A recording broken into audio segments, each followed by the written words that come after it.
हुए आप किसका गुणगान कर रहे हैं? महात्मा ने कहा नारायण का। कहा नारायण कहाँ है, जरा हमें भी बताइए। कहा अरे मूर्ख, नारायण तो पूर्ण जगत में है, सृष्टि के हर कण में है, मेरे हृदय में नारायण है। तो पूछ रहा नारायण कहाँ है? कहा ऐसे नहीं महात्मा जी, जैसे हम चलते हैं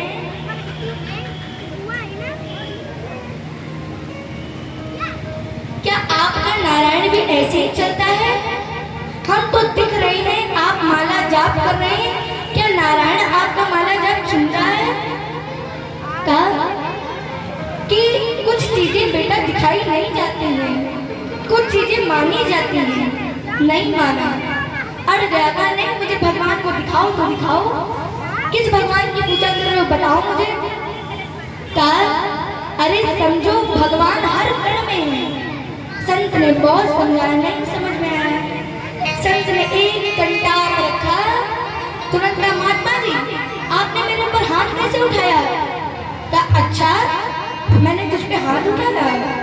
कब उठाया? कहा अभी उठाया। कहा अच्छा तो क्या हुआ? तो कहा क्या हुआ? आपने मुझे थप्पड़ मारा, मुझे दर्द हो रहा है। कहा दर्द हो रहा है? कहाँ दर्द हो रहा है? दर्द कहाँ है बताओ मुझे, दर्द मुझे दिख क्यों नहीं रहा है?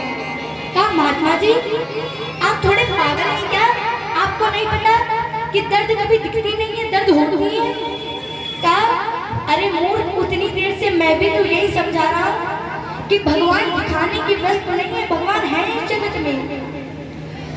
जब ऐसा समझाया तो समझ गया कि भगवान हर कण में है। भगवान मिलते किनको है? जो ध्रुव जैसे ही प्रहलाद जैसे हो। इधर वेद भी नहीं माना, तुरंत ऐसी वेद ध्वनि करी, तुरंत वेद धड़ाम से धरातल पर गिर गया। जैसे ही गिरा तो उसके प्राण चले गए। अब इधर महात्माओं ने सोचा ये राजा था, वो भी चला गया, अब राजा कौन बनेगा? इस राज्य को कौन संभालेगा? इतनी तेज वेद ध्वनि करी कि राजा पर लोग सधार गए। महात्माओं ने कहा कुछ तो करना पड़ेगा। वेद के शरीर पर ही मंथन करना प्रारंभ कर दिया। उसी मंथन से एक काला सा दुगना सा बौना सा लड़का निकला। जब उसको देखा तो कहा ये राजा बनने के योग्य नहीं है, ये राजगद्दी पे अच्छा नहीं लगेगा। उसने कहा महात्मा जी हमारा क्या कार्य है? कहा तुम्हारा कार्य कुछ नहीं है, निषेध, तुम ऐसे ही बैठ जाओ जाके। जब निषेध कहा तो उसका नाम पड़ गया निषाद। कहा अब क्या हुआ?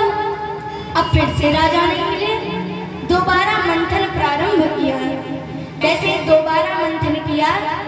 अब की बार भगवान पृथु जी के रूप में प्रकट हो गए। बोलिए पृथु जी महाराज की जय हो।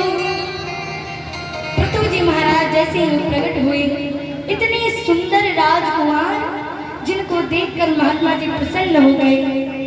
हाथों पे भुजाओं पे शंख चक्र गदा बने हुए हैं, घुंघराले से बाल है पृथु जी महाराज के, इतना तेज है मुखारविंद पर कि देखने वाले की आंखें पृथु जी की आंखों को देख नहीं पाती हैं। जैसे पृथु जी को देखा तो कहा ये राजा बनने के योग्य है, इन्हें ही राजा बनाएंगे।